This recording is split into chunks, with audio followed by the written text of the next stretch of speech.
أعوذ بالله من الشيطان الرجيم بسم الله الرحمن الرحيم الحمد لله رب العالمين وبه نستعين على أمور الدنيا والدين والصلاة والسلام على سيدنا محمد الفاتح لما أغلق والخاتم لما سبق ناصر الحق بالحق والهادي إلى صراطك المستقيم وعلى آله وأصحابه بحق قدر مقداره عظيم سبحانك لا علم لنا إلا ما علمتنا إنك أنت العليم الحكيم اللهم إنا نسألك فهم النبيين وحفظ المرسلين وإلهام الملائكة المقربين.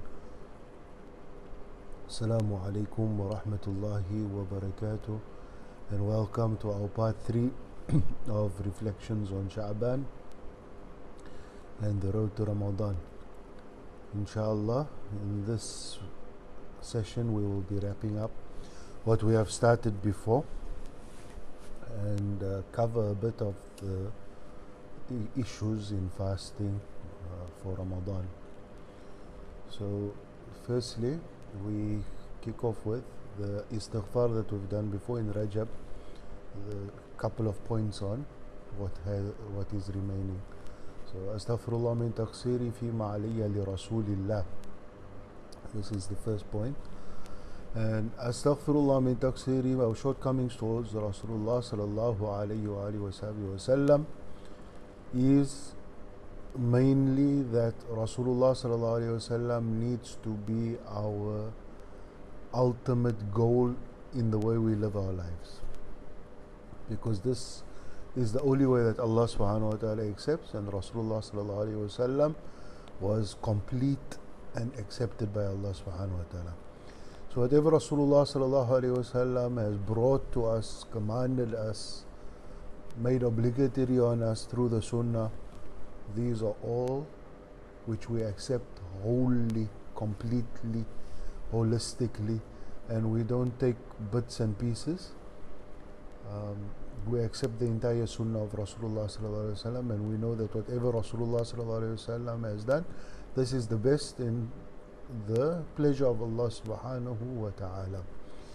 Our love for Rasulullah sallallahu alaihi wasallam is wajib on us. It's part of our iman, even more than the love for ourselves. And Rasulullah sallallahu alaihi wasallam has stated that whoever loves me will follow my sunnah, or bring to life my sunnah. So these are the 3 ayats that we mentioned in the slide.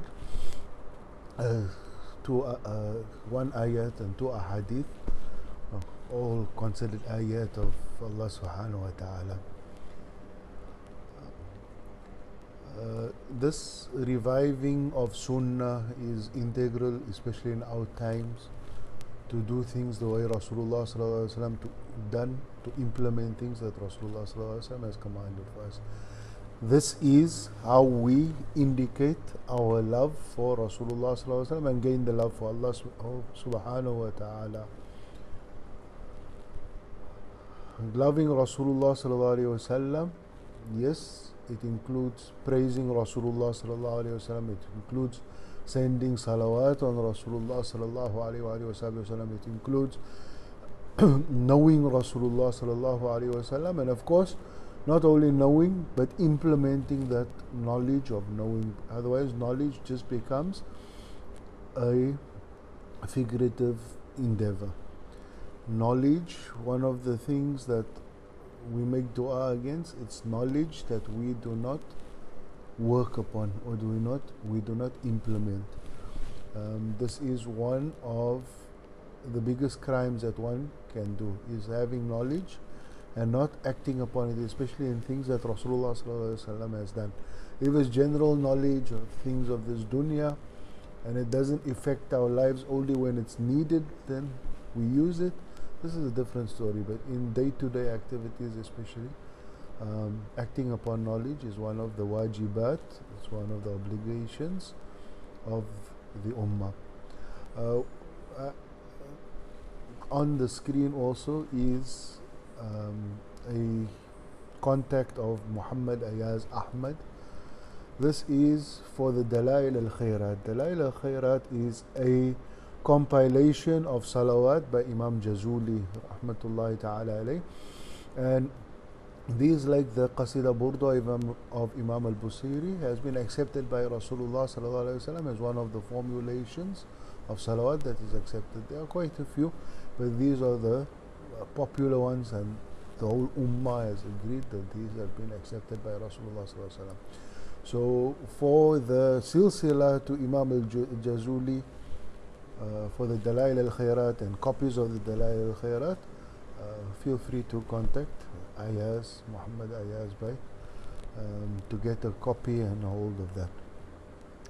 The next point is Astaghfirullah min taqsiri fima alayya li kitabillah, and this we have mentioned before, that kitabillah is tadabbur and tartil of the Quran, reading the Quran as well as contemplating its meanings through the ulama who are teaching tafsir, who are giving us the knowledge of the Quran. This, once again, we highlight the fact that we do not become Ramadani people, we become Rabbani people. So reading the Quran every day, the stipulations for khalwat by Sheikh Abdul Qadir Jilani that was mentioned before, 200 ayats a day, is something we strive for every day, daily. And of the 200 ayats, at least a small amount, 5 ayats or 6 ayats, we try and get what it means, how to implement it, how to understand it, how to contemplate it through our ulama. The next point is that we want to be Ahlul Quran. Ahlul Quran is Ahlullah, and this is stipulated in the hadith. So these are the means of becoming the Ahlul Quran, especially in Ramadan. Ramadan is the month of the Quran, and the journey to becoming Ahlul Quran is easier in Ramadan. After that, we come to Astaghfirullah min taqsiri fima alayya lil walidaini, our shortcomings towards our parents. And our shortcomings toward our parents, this is, of course, we know the physical actions of ourselves, obedience to our parents. This is required. Obedience has its elaboration, and that doesn't mean that you can't have your own view on things and implement that. However, obedience to our parents is in respect to them, in the way we treat them, in the way we handle them, the way we speak to them, in the way we deal with them, even when we differ with them. And there's no barakah and no halal that can come from breaking one's contact with one's parents, especially while they are alive. After they have passed away, and even while they are alive, we have an obligation to them.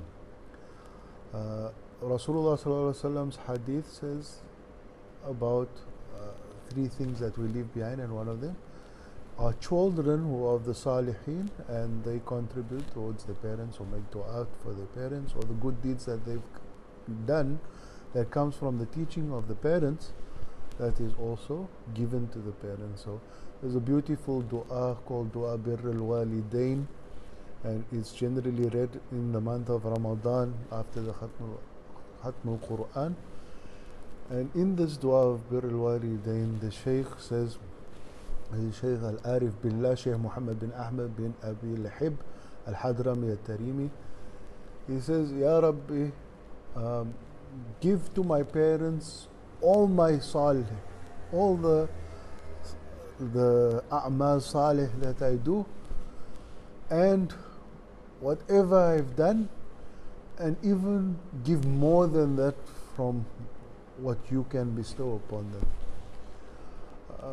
He also goes into quite detail that whatever I have prevented my parents from doing because of taking care of me, the good works that they may have done, the extra salah, extra tahajjud, I've kept my mother up during the night, I've kept her busy breastfeeding where she could have done something towards you, in service of you. I ask you to give them for all of these things. This is one of the conditions that we need to understand with our parents. We can never give them or repay them in any way. For our mothers and our fathers, even though the mothers are stipulated that we can never repay them even for that one act of childbirth and the carrying us for 9 months approximately. Our fathers as well, we can never repay them. Thus, for those where we feel that we are slighted by our parents, or our parents were harsh, nowadays in meeting people we get many of these individuals with daddy issues and mommy issues, especially difference of opinions, especially the modern view of the alpha male and the alpha personality and all of these things. These are no excuses for having something against your parents, something against our parents. So we must be very careful, as Allah subhanahu wa ta'ala has stipulated that our parents are a special category of human beings, and as we see in this hierarchy, they come immediately after the Quran. So birrul walidain is very, very important. These are one of the conditions that if a person has animosity toward their parents, then the Ramadan is not accepted, and other good works are not accepted. And the ulama extended to all the other days of acceptance like Shabaan and Muharram and the first 10 days of Dhul Hijjah, where Allah subhanahu wa ta'ala is readily accepting tawbah and accepting dua. If there's anything that goes against this with the parents, then Allah subhanahu wa ta'ala does not accept that. The next category is Astaghfirullah lil muallimina, and this is our shortcomings towards our teachers. Our teachers are put on a pedestal in that they have taught something to us to serve Allah subhanahu wa ta'ala or to serve creation, whether they are Muslim or non-Muslims. Those who are Muslims and taught us Islam, even the ba of Bismillah, they get that honor of being called teacher. Even those that have taught us and has just given the time to teach us, even though it's something that we have learned before or they have not contributed in the outward form of knowledge, however they contribute in giving their time, in giving the suhbah and the barakah being with them. These are all shortcomings if we don't acknowledge it and we don't make dua for them and we don't give them the due respect in this sense, then we are undermining our teachers and we are having shortcomings towards our teachers. Also, in a broader sense, Allah subhanahu wa ta'ala has given us, we are still lucky to have teachers in this time, which many have described as Akhir al-Zaman. Every Qarn or every generation has said that their time is Akhir al-Zaman, and this was from the 800s already in the Islamic Hijrah. However, 14th century is what the ulama has stipulated as it's closer to Akhir al-Zaman. But we are still lucky, alhamdulillah, Allah subhanahu wa ta'ala has granted us teachers in this time, in all disciplines. While Allah subhanahu wa ta'ala has given us a test, which is Google and the internet, which we can use for good and use for bad, and the access to information is readily available, we always state that al-ilm fi sudur wa laysa fi sutur. That true knowledge comes from the hearts of individuals and it's not in the lines of books, as books have been accompaniments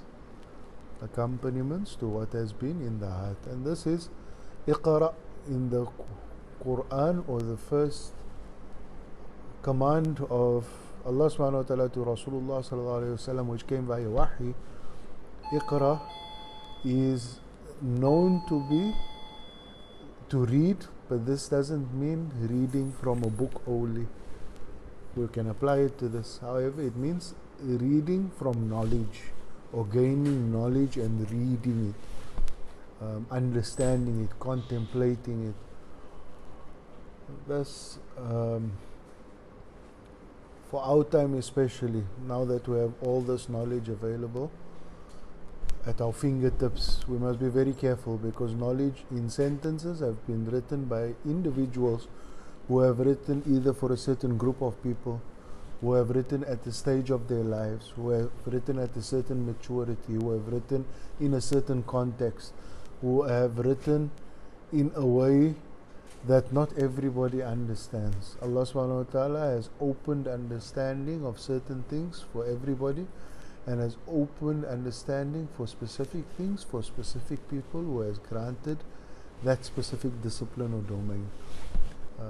Not everybody can be a medical doctor, no matter what journals they read or no matter what textbooks they read.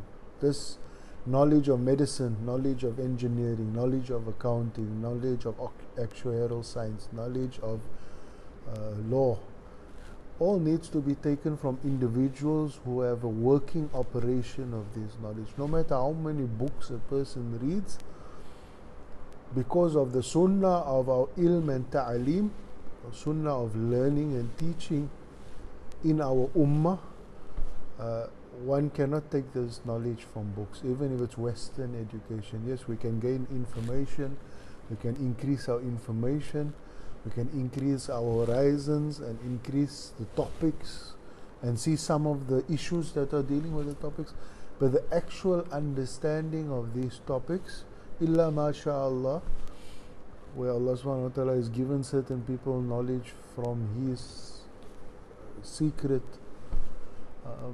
The majority of individuals have taken knowledge from individuals. This includes Sheikh Abdul Qadir Jilani, Sheikh Muhyiddin ibn Arabi, Imam al-Shafi. Imam al-Shafi sat with Imam Malik, rahmatullahi ta'ala alayhim jami'an, until they passed away. Imam Sheikh Abdul Qadir Jilani sat with the ulama for something like 20 to 30 years. And of our ulama, even those who are kibar in our times, in their greatness and in their abundance of knowledge, they still go and sit in the knowledge circles until now. Alhamdulillah, Allah subhanahu wa ta'ala has granted us to see this in actuality happening. Even with Abba used to sit with the Salihin sometimes to learn more in issues that were not of tasawwuf especially, or in issues that needed clarification. Even in Abba's later days, we saw this with our eyes, and we see it with our teachers now as well. Alhamdulillah for this. So they say whoever does not sit in a circle of knowledge for 40 days, their heart becomes hard, and Allah subhanahu wa ta'ala's rahmah does not enter them. This is not reading books for 40 days. Acquiring knowledge is not just reading books. So circles of knowledge. Nowadays, our ulama has said that we can accomplish this through live teaching sessions by our teachers over the internet. Since COVID is rampantly happening and is still not under control, Allah subhanahu wa ta'ala has not removed this pandemic from us yet. We are allowed to interact with our teachers via online means, as long as it's live. The pre-recorded ones, for those where we miss, khair inshallah, there's barakah in there. But the barakah of sohbah, which we want, being in the presence of the Sheikh, and the extra understanding that comes from the Sheikh's nazar to us, that Allah subhanahu wa ta'ala gives from soul to soul. These are in the live sessions given through the ulama. So Zoom, YouTube live, Facebook live, these are of the sessions. Even though there are some ulama, some of our teachers in their mercy, which have said that those who watch it a bit later, inshallah, also will get the same barakah, especially if it's on the same day when they release these things, these lectures, there is a barakah in them. The next category is Astaghfirullah lil aqrabina, and this is for our families. Of course, we know the status of our family, and we can take here Astaghfirullah lil muslimina included in this, that whoever has animosity towards another Muslim brother and they enter Ramadan, their du'as will not be accepted. And once again, this is extended to the other days of acceptance, like the 10th of Muharram, Nisf Shabaan, the first 10 days of Zul Hijjah, the nights of Eid. Their du'as and their a'mal salih will not be accepted. So whatever it is, forgive. Whatever it is, let go. There's no reason to keep grudges with another Muslim for more than 3 days. If you let it go, Allah subhanahu wa ta'ala will take care of whatever is the issue between the two of you. If you let go, Allah subhanahu wa ta'ala will give you more. This is the principle of Allah subhanahu wa ta'ala. Why? Because we let go for Allah subhanahu wa ta'ala, and we stop our nafs from going on a rampant rage to cause division. If we look at the ayat of sihr that is in Surah Baqarah, it is sihr, one of the main outcomes of sihr is to cause division. One of the main objectives of shaitan is to cause division. One of the main objectives of the nafs is to think of itself as superior and right all the time, even if they are right all in the instance. But to suppress the nafs and forgive is greater than hanging on to the notion that one is right, because right and wrong is what Allah subhanahu wa ta'ala declares.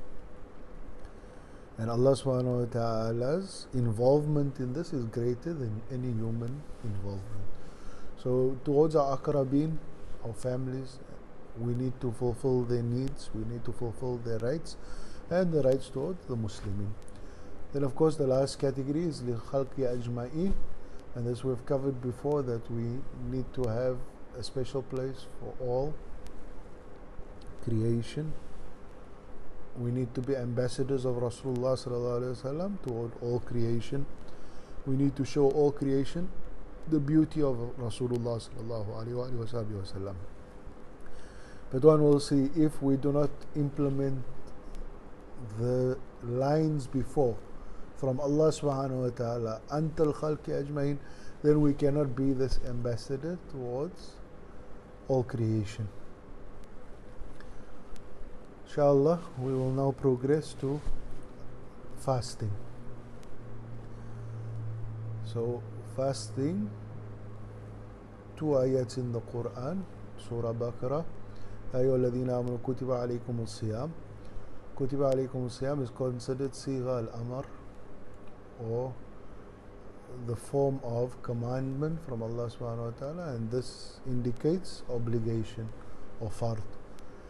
So kutiba alaykum al-siyam kama kutiba ala alladhina min qablikum la'allakum tattaqun, and the object of prescribing fasting upon us like those before us is so that we may get taqwa, so that we can be of the muttaqeen.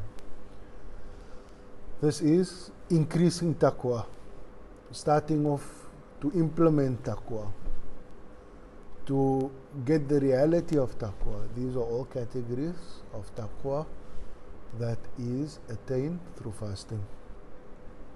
The next ayat is شهر رمضان الذي أنزل فيه القرآن هدى للناس وبينات من الهدى والفرقان فمن شهد منكم الشهر فليصم.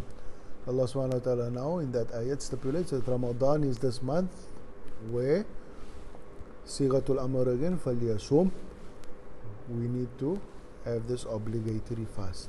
It is Ramadan, the month of the Quran. The first ayat ends up with لَعَلَّكُمْ تَتَّقُونَ, and the second one لَعَلَّكُمْ تَشْكُرُونَ. That you have to be thankful, so that you may be thankful. This thankfulness, of course, many ulama has gone that it's on the day of Eid that Allah subhanahu wa ta'ala has allowed us to fulfill Ramadan. Iman wa ihtisaba. So, لَعَلَّكُمْ تَشْكُرُونَ is every day. Every day that Allah subhanahu wa ta'ala first, اللهم بلغنا رمضان اللهم بارك لنا في رجب وشعبان وبلغنا رمضان. This dua of Rasulullah sallallahu alaihi wasallam that give us barakah in Rajab and Sha'ban and grant us Ramadan. So the shukur لَعَلَّكُمْ تَشْكُرُونَ should be already from Allah subhanahu wa ta'ala has granted us to enter the month of Ramadan if He gives us life. And then from the first night of Ramadan we are to have this sense of shukr to Allah subhanahu wa ta'ala for giving us the opportunity to worship Him and all the rahmah that comes in this month in so many forms and in so many ways. If we look at Ramadan, then we see that Allah subhanahu wa ta'ala has set it up for us perfectly, in that we always try to control in any science experiment for extraneous variables, things that have an effect, that have an effect on something that we're trying to measure. So what has Allah subhanahu wa ta'ala done for us? Allah subhanahu wa ta'ala has said through Rasulullah sallallahu alayhi wa sallam that when Ramadan comes, the shayateen are tied up. Even though there's a debate, it's the major shayateen and the small ones are still free, but if we take it generally that the shayateen are tied up, that's one influencing factor that Allah subhanahu wa ta'ala has taken out of the way. If we look at humankind, what do we have? The shaitan that influences the nafsul ammara bisu, and this nafs is what drives a person towards rebellion against Allah subhanahu wa ta'ala. So the nafsul ammara bisu is what's left after the shaitan has been chained. Now, nafsul ammara bisu, Rasulullah sallallahu alaihi wasallam has informed us that those young men who cannot get married, they should fast. For fasting decreases the strength of the nafs. So Allah subhanahu wa ta'ala has tied up the shaitan and prescribed fasting, which is now to decrease the strength of the nafs so that we may bridle this nafs even further and control it even more. And these are rahmah from Allah subhanahu wa ta'ala that is in abundance, just from this point of view. The others are the doors of rahmah, the doors of maghfirah, the freedom from hellfire, all of these, and of course the night of Qadr. These are all benefits of Ramadan. However, Allah subhanahu wa ta'ala just stopping these two from us should give us that feeling of shukr towards Allah subhanahu wa ta'ala, because Allah subhanahu wa ta'ala has set up the environment for us to be able to serve Him. This begs the question then, why do some people become even more off the rails in Ramadan? And most of the ulama end up saying that this is now the raw nafs of the person, especially if they are Muslimin. If they are ghair Muslimin, non-Muslimin, this is another story. But it's the raw nafs of individuals, and that's where some of the ulama have came that insan ends up acting like shaitan in Ramadan sometimes. Allah subhanahu wa ta'ala protect all the Muslimin from this state, and may they all benefit, may we all benefit from Ramadan, and may this be the best Ramadan that has been granted on the Ummah, and all our du'as be accepted.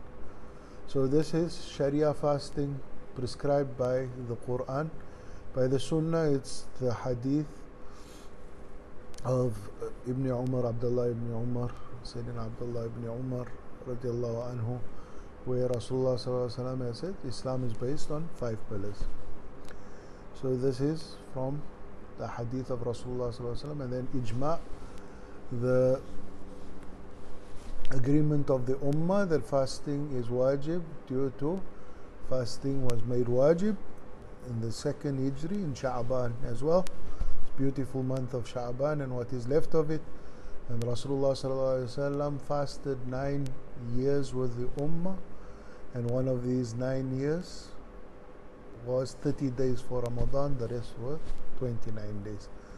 So we've got wajib, fasting, the time of fasting, all through the Quran, the Sunnah and Ijma' and the Seerah of Rasulullah sallallahu alaihi wasallam.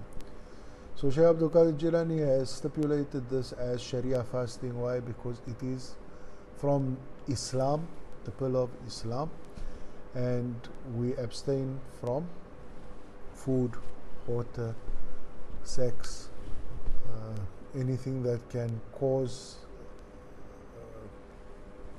ejaculation, and then we stay away from anything that can enter the mouth, ears, or the private parts, or the nose, that can break our fast, and other acts that breaks our fast. So these are all physical actions that once these things come from the body or enter the body, they can break our fast. This also, Shaykh Abdul Qadir Jilani has said, it's got a stipulated time. Ramadan as a month, and then from dawn to dusk, from before Subuh until Maghrib. So this is a limited fasting, and Sharia fasting is stipulated in these times. For Tariqah fasting, Shaykh Abdul Qadir Jilani has mentioned the hadith of Rasulullah sallallahu alaihi wasallam stipulating that some people fast in Ramadan and the only thing they get is thirst and hunger, and then they salah at night and the only thing they get is that they didn't sleep at night. So this is what Shaykh Abdul Qadir Jilani specifies as Tariqah fasting. Tariqah fasting is a fast that is all the time.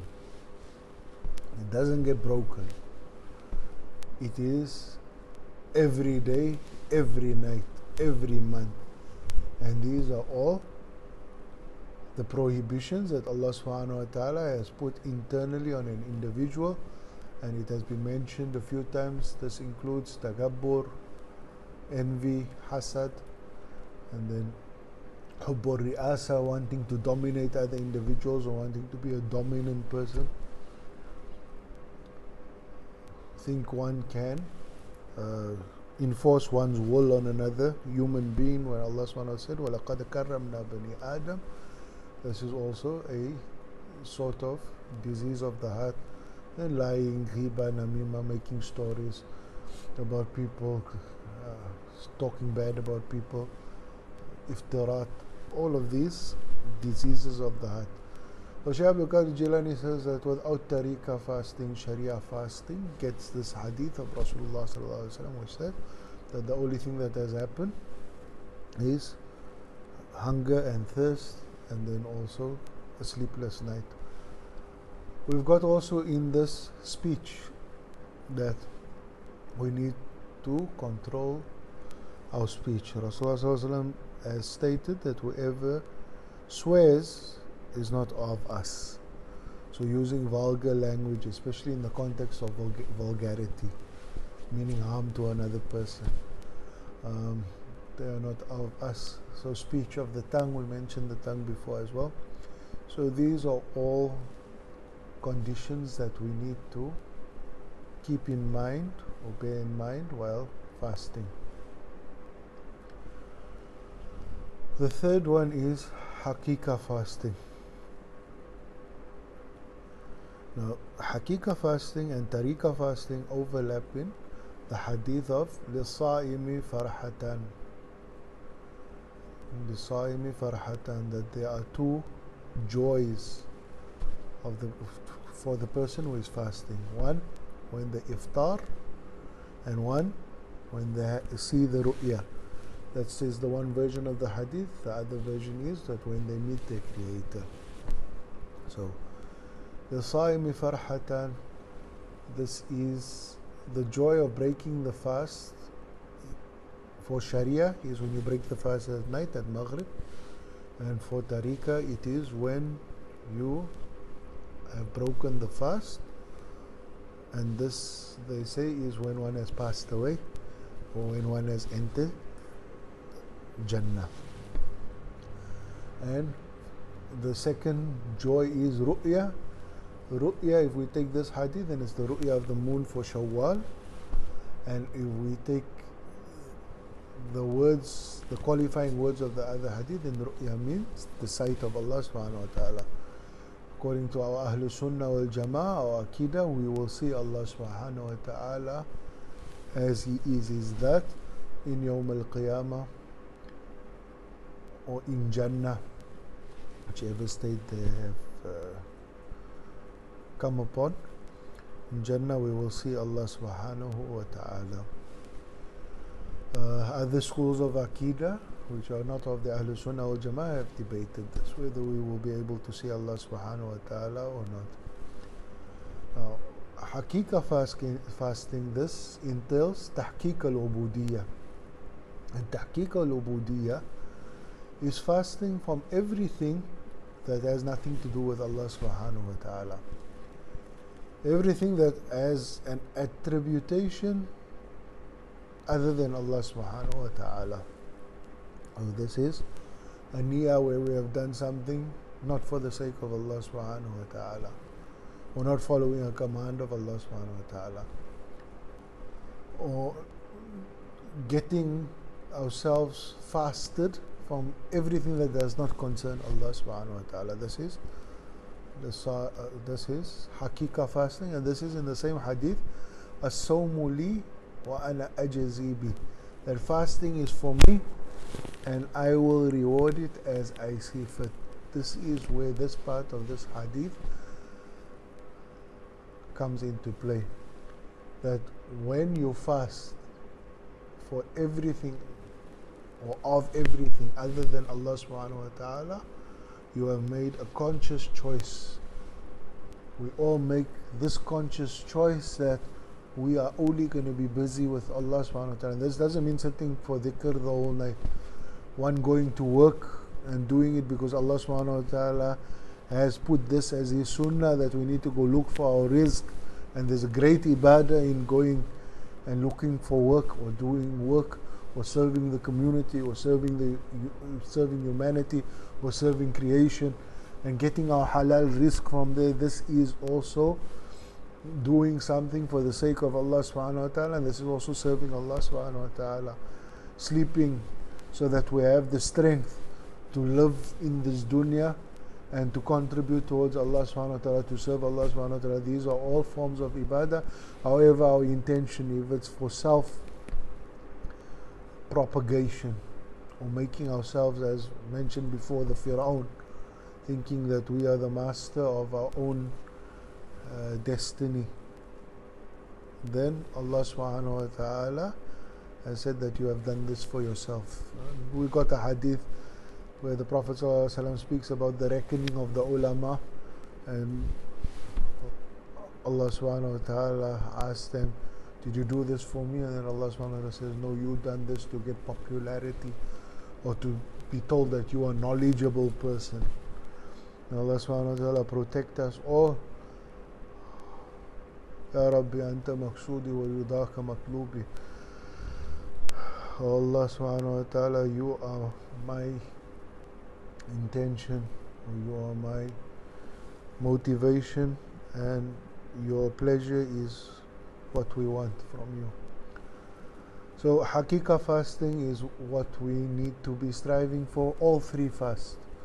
One cannot happen without the other. We need Sharia, Haqiqa and Tariqah all combined together in order to get the holistic fast as Allah subhanahu wa ta'ala has intended it for us. So the next part is foundations of fasting, or Karnusia. And of course this has three areas. So the one who fasts, the intention of fasting, and abstinence from things which break the fast. So the one who fasts, they need to be Muslim. A kafir or a person who doesn't adhere to Islam cannot claim to. Person that does not adhere to Islam cannot claim to be fasting according to Sharia. Why? Because they do not have Iman. So there's no Sharia cause for them to be fasting. They may get the health benefits of fasting. They may get, honing in, concentration, all of these benefits. However, this is not them fulfilling an obligation to Allah subhanahu wa ta'ala. Why? Because they do not have Iman in Allah subhanahu wa ta'ala as such. So Islam is a precondition. Puberty is the second condition. Person who has not reached the age of puberty, fasting is not obligatory on them. However, as with Salah, the ulama has stipulated that from the age of 7, children need to be taught how to fast, and when they come to 10, if they do not fast, they need to be chastised. And then soundness of mind. Soundness of mind, this covers a person cannot be insane, clinically insane. They need to have the ability to discern what they are doing.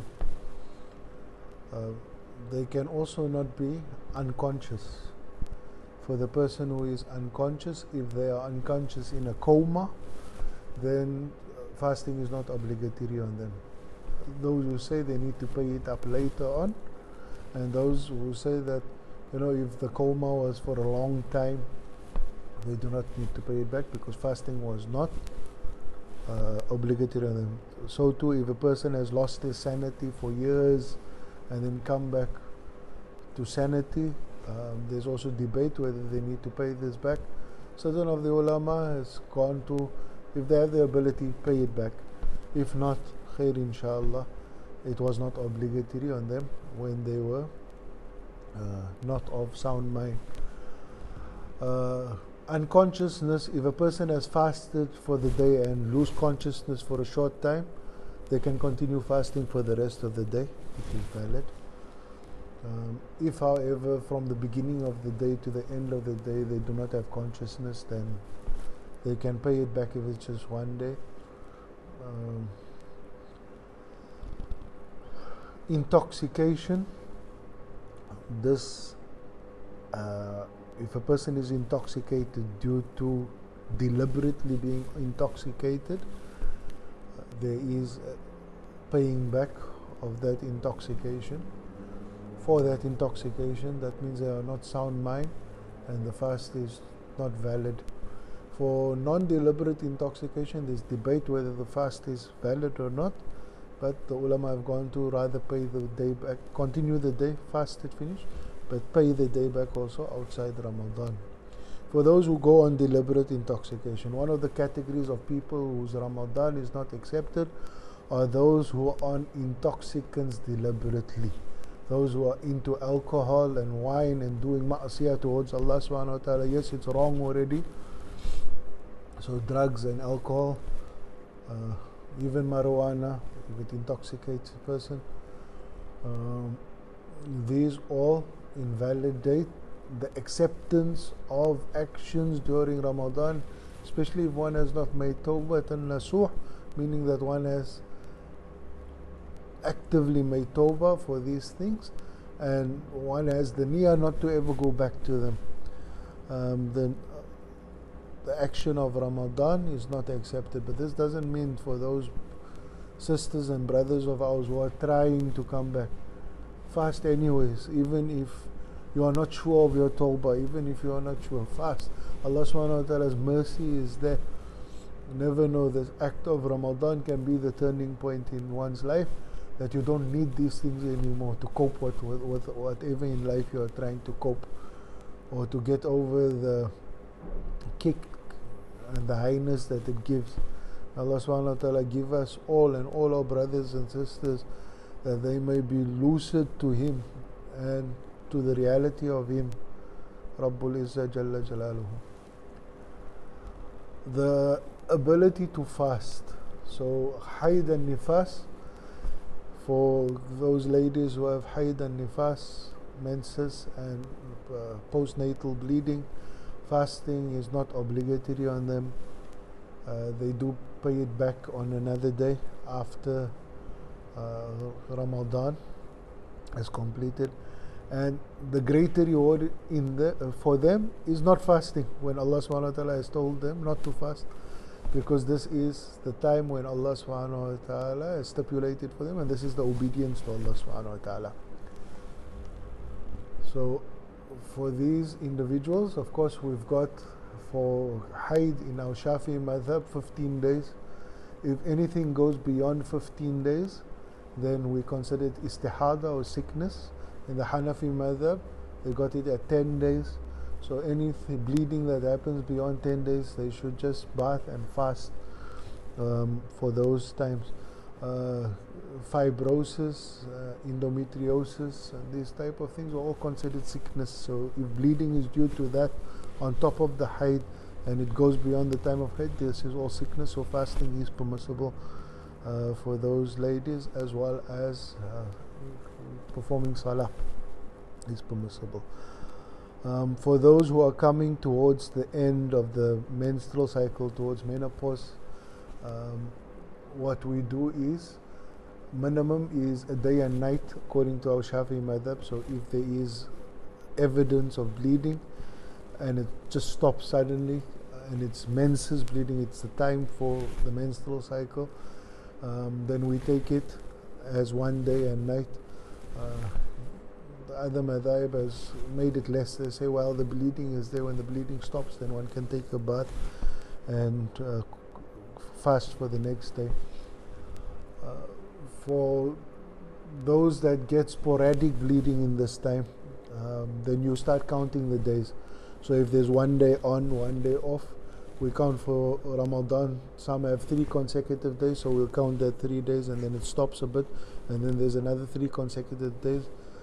So we will count these together. So if they come for the month, say for instance 3 days, and then there's one day it stops and another 3 days, if we come to 15 days within this type of bleeding, then after this we proceed as it is istihada, it is sickness. So ladies who are becoming to this trying time of menopause, especially where things are changing so rapidly, be aware of this, and it's a bit of tiredness, because you will have to pay attention to all of these things, and then bath each time the blood ceases, and then carry on with fasting.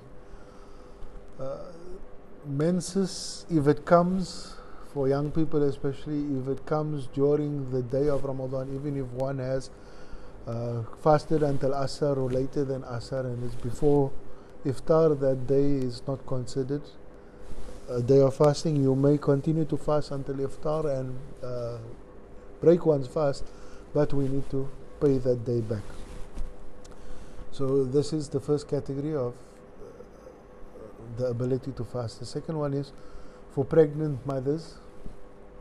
For pregnant mothers who fears for their own lives, they have the excuse not to fast, and it's just to pay back the fast. For those who have fear of the lives of their child, then this is a different category. They have also been given the ability not to fast. However, they have to pay back, and according to our Shafi'i madhab, the general ruling is that they need to give fidya also for the days that they are not fasting. For nursing mothers, according to the madhab of Imam Shafi'i,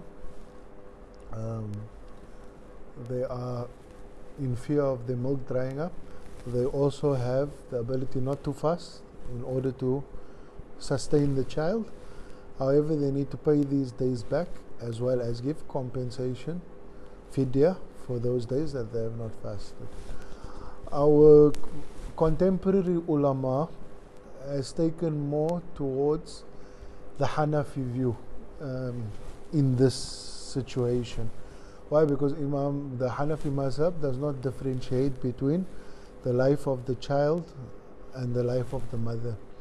and they have not prescribed fidya upon the mother who is pregnant or the 2 years of the mother who is nursing after this.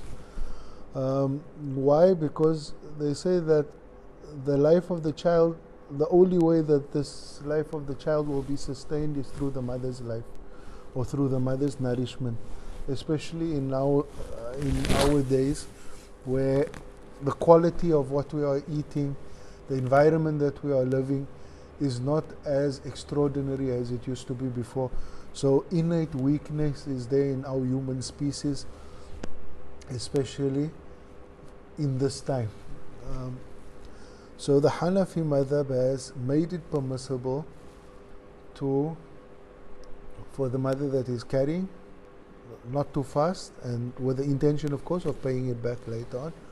And it could go on for 3 consecutive years if this mother is nursing the child also, breastfeeding the child. So for 3 consecutive years they won't be able to fast, and it's okay as long as they pay back all those days of fasting over the next couple of years.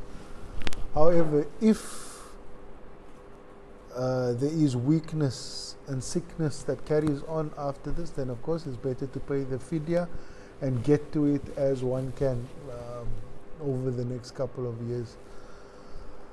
So this is the Hanafi viewpoint of fasting and the compensation, or the modern interpretation on this view, the contemporary interpretation on this view. For those people who are using formula milk, even though breast milk, inshallah, is better, we know this now in so many from so many perspectives: brain development, brain growth, autoimmune diseases, etc., etc. But for those who are using formula milk, we are not at liberty to have this compensation or to have this excuse for not fasting. So fasting is wajib upon you during Ramadan. The next point that is there with those who cannot fast are elderly. For elderly people who can fast, khair inshallah. For elderly people who cannot fast anymore, then fidya is wajib upon them for those days that they cannot fast, according to our madhab. Even though there are other madhab which says it's not because of the inability to fast. However, the stronger opinion is to give the fidya. And try and pay the fidya if one knows that we have an elderly mother or father, uncle, relative. Try and pay the fidya during Ramadan at the beginning already. Our MJC, alhamdulillah, has released the amount for fidya and fitra already. I think it's 12 rand this year for fidya. So try and pay it early for our elderly. For those who are sick, they have been given excuse not to fast or fasting. Unlike the imamis of the Shia, if the disease is quite bad and there's something that's going to happen to the person who's going to delay that sickness, then the imamis have made it wajib not to fast. However, for us, for your general sickness, it is okay to fast. It is okay not to fast. However, if it becomes darura, a thing where if you fast, your life will be in jeopardy, or the disease will become extremely worse and unbearable, then it is incumbent to break the fast. And of course, those days need to be paid back when a person comes back to their good health. If it's chronic disease that a person will never come back to good health and won't have the ability to fast, of course, then they've been given the option of fidya to be paid for this sickness. Sickness comes from Allah subhanahu wa ta'ala. Allah won't punish that He gives. And Allah subhanahu wa ta'ala doesn't make life difficult for those who He has put in a situation. He is Rahman ar-Rahim al-Kareem. For the traveler, an excuse has been given for the traveler who starts the journey before Fajr. And the journey needs to be a long journey, meaning 81 kilometers one way. And however, the Quran says, وَأَن تَصُومُوا خَيْرٌ لَكُمْ, especially in our times now, when the journeys have been made so easy. Alhamdulillah, we have so many luxuries at our disposal. Then to fast is better for the traveler. However, there are some traveling which are still strenuous, 36 hours, 48 hours, whatever it is, you don't know the time of day anymore, khair inshallah, then you have an excuse and we will need to pay this back at another time, on condition that the journey begins before Fajr. If the journey starts after Fajr, then it is wajib on that person to fast for that day. Also, fasting for the person whose work it is to drive distances more than 80 kilometers daily, frequently, a delivery individual, a courier individual, or these type of things, fasting is wajib upon them. They do not get this excuse because it's not like traveling for a journey. This is day-to-day situation of life. So this is the ability to fast. The next foundation that we come to is the intention. And for our Shafi'i madhab, the intention is at night. That's why we have the Niya Nawaitu Sawma Ghadin ala Adai Fardi Shahr Ramadan Ya di sanati lillahi ta'ala. And this is based on the hadith of Sayyidatina Hafsa radiallahu ta'ala anhu, the daughter of Sayyidina Umar radiallahu anhu. And whoever does not get Siyam before Fajr, there's no Siyam for them. Whoever doesn't get fasting before Fajr. So for our madhab, it's from sunset until just before Fajr. One can make the niyyah for fasting the next day. It is said at night and it is renewed every day. And it is okay to eat after making the niyyat as long as this eating happens before Fajr and stopped by Fajr. It is okay, the niyyat is still valid. Those who make the niyyah in imsak time, imsak is 20, Rasulullah sallallahu alaihi wasallam used to stop eating 20 ayats, approximately around 20 ayats before Fajr. This is around 10 to 15. Some ulama said Rasulullah sallallahu alaihi wasallam reading 20 ayats would be like 20 minutes, so 15 to 20 minutes, 10 to 15 minutes. But there is this period of pause before Fajr, and making the niyyah there is okay. Making the niyyah after Taraweeh, as we have it as a ritual in Cape Town, is okay. Making the niyyah after making iftar is okay. What is wajib in the niyyat is that one says that I'm fasting for Ramadan. The word Ramadan is there. With the saying of Ramadan that I intend to fast for Ramadan, the innately is wajib or obligatoriness of this Ramadan. But our ulama has put all these, since our Shafi madhab is very particular on articulating the niyyah completely, being very specific. So this fasting in the day of tomorrow for the sake of Ramadan, which is fard in this year and it's not for last year, lillahi ta'ala, for the sake of Allah subhanahu wa ta'ala. These are things in the niyyah that we find in our madhab. In this niyyah we come to the Maliki madhab for special consideration. Imam Malik's madhab, we can say, I intend to fast the whole of Ramadan on the first night of Ramadan. And some of our Sada of Shafi'iyah has said that this is a good practice to do as well in case we forget to say the niyyah in one of the days of Ramadan. This covers for that time when we forgot to say the niyyah. Of course, the niyyah is in our heart, so we need to say it in our heart and as well as verbally articulated. Imam Malik's niyyah also comes into play when we say that for the sitta of Shawwal and for any intentions of good deeds that we wish to make, we should do it in Ramadan. For good deeds that we wish to make, we should make it in Ramadan so that we get the blessings of Ramadan. So there are those who say, oh Allah, I intend to fast Ramadan and the 6 days of Shawwal for you. On the first of Ramadan, this niyyah is made already. Oh Allah, I intend to fast for Ramadan and for Shawwal, and for those that have Qada, and I intend to fast the Qada. I intend to make my 5 Salat. I intend to go for Hajj. I intend to give my Zakat. I intend to do good for you. I intend to make any good deeds. I intend to set aside more time for you. I intend to read more of the Quran for you. I intend to remember you more. I intend to do more dhikr for you. All of these are good to say in Ramadan, especially the first night of Ramadan. Many of our Salihin has recommended that for the first night of Ramadan we start intending already.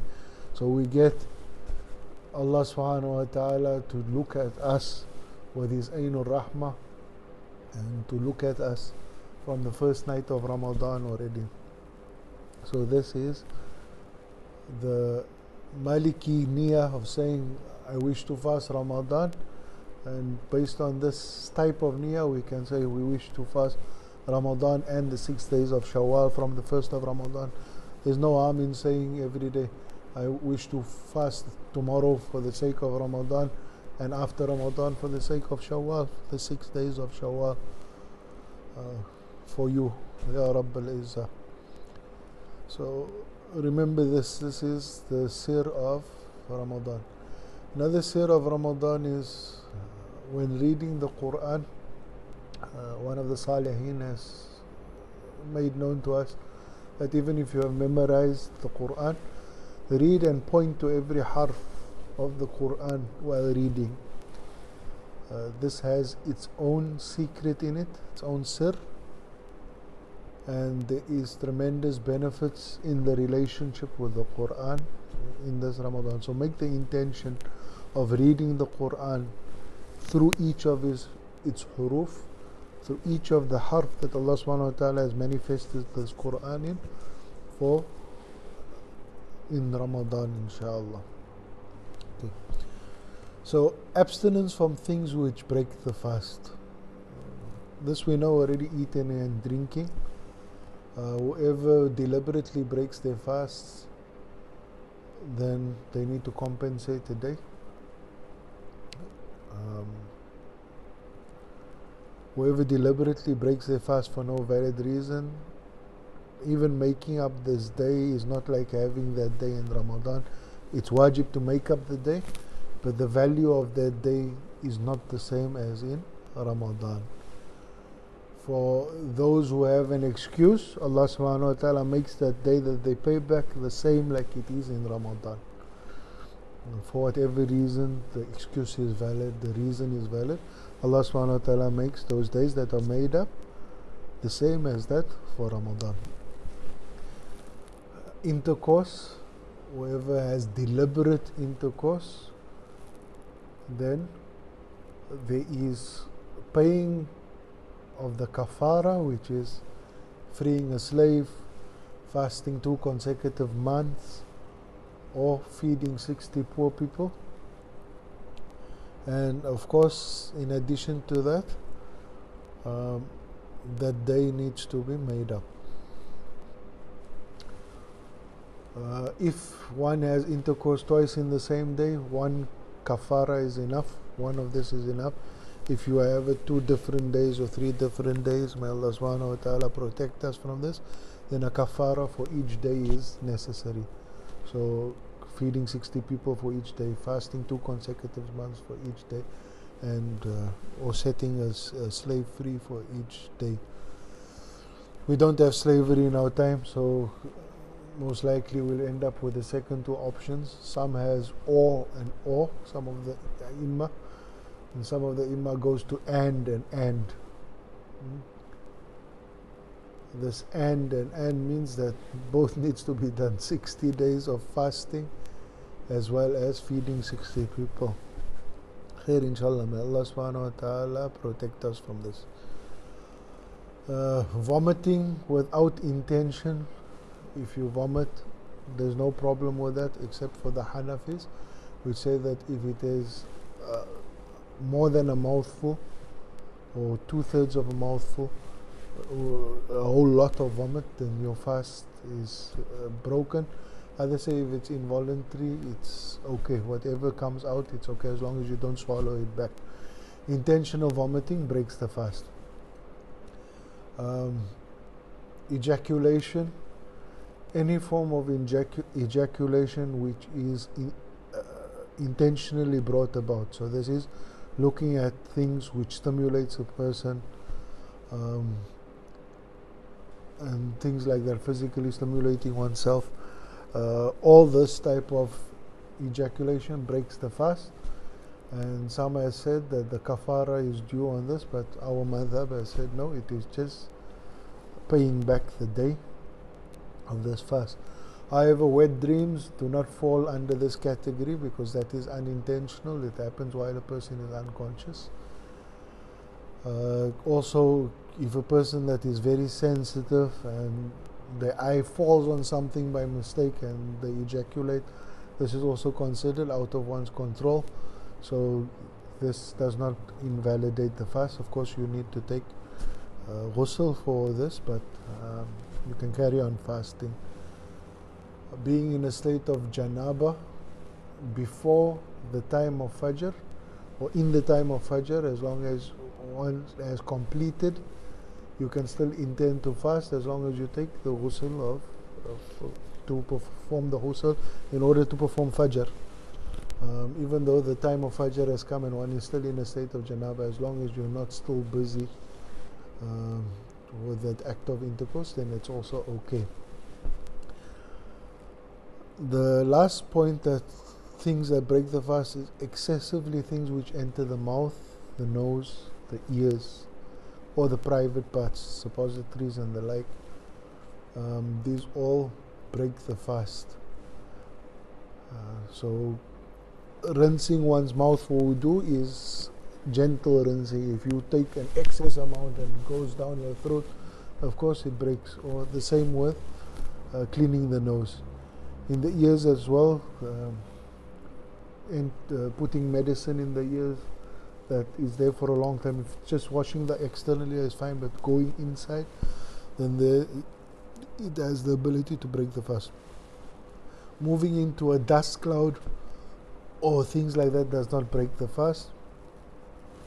Taking an asthma pump does not break the fast. Smoking breaks the fast.